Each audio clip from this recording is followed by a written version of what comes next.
sujet de la retraite, le sujet de la dépendance ont aujourd'hui beaucoup d'actualité dans les médias et également dans la société. Et il nous semblait qu'au-delà des questions d'équilibre de comptes sociaux, au-delà des questions de sujets de société, la question se posait également au niveau des individus. De quelle façon les individus perçoivent, se représentent ces sujets et de quelle façon est-ce qu'ils envisagent d'y répondre. Et nous avions fait un travail sur la retraite déjà il y a quelques années, en 2010, où nous étions rendus compte que le sujet de la retraite n'est pas vu seulement pour lui-même, mais de façon beaucoup plus globale, comme l'un des éléments de l'avancée dans une société de longue vie. Et ce que nous avons souhaité faire ici,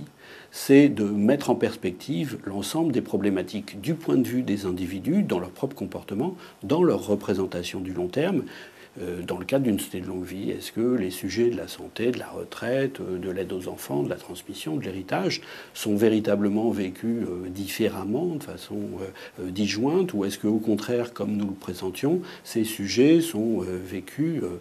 conjointement et correspondent à l'établissement de stratégies de la part des ménages. Et donc ce que nous avons souhaité faire, nous placer du côté des individus, traiter ensemble ces sujets pour organiser, comprendre le comportement des individus eux-mêmes et leur propre rationalité au-delà de celle que habituellement on leur prête.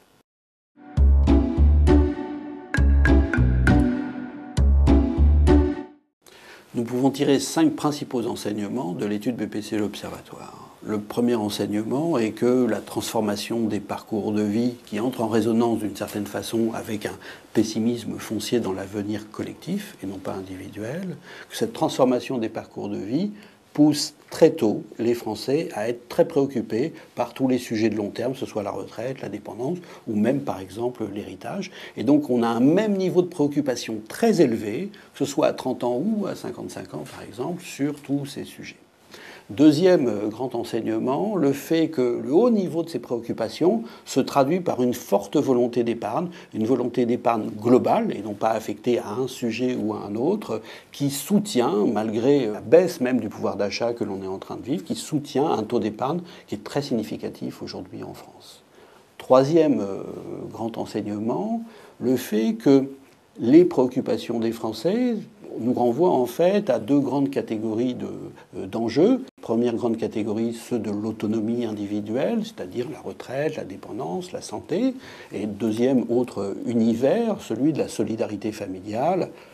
la protection des proches, l'aide aux enfants ou l'héritage. Et en fait, on sent bien une sorte de glissement des priorités entre des plus jeunes qui, finalement, accordent davantage d'importance à ce qui relève de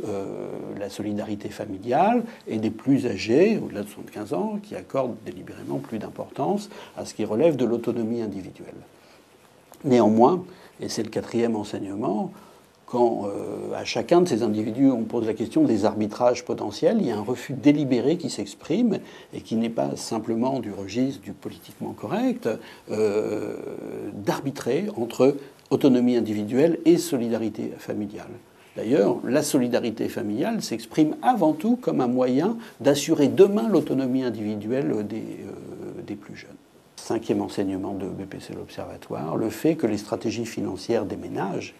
dont on dit souvent qu'elles sont peu rationnelles, dans la mesure où, par exemple, pour préparer la dépendance, qui est un sujet avant tout assurantiel, ils mettent plutôt en œuvre une stratégie patrimoniale de constitution d'épargne, eh bien, en fait, au regard des objectifs des ménages, qui sont précisément de pouvoir faire face, le cas échéant, à 1, 2 ou 3 de ces risques, mais également de pouvoir arbitrer si un risque ne survient pas en faveur d'un autre objectif, eh bien, une stratégie plutôt patrimoniale, une stratégie sur des actifs plutôt polyvalents que sur des actifs dédiés, se comprend d'autant mieux. Ce qui doit nous conduire à penser que si l'on souhaite mettre en œuvre des réponses qui soient des réponses dédiées à un sujet comme la dépendance ou comme la retraite, il faut bien avoir en tête, bien prévoir que les instruments qui soient proposés apparaissent aux yeux des Français comme compatibles avec non seulement l'objectif précis qui est envisagé, mais également l'ensemble des autres préoccupations qui relèvent de la société de longue vie.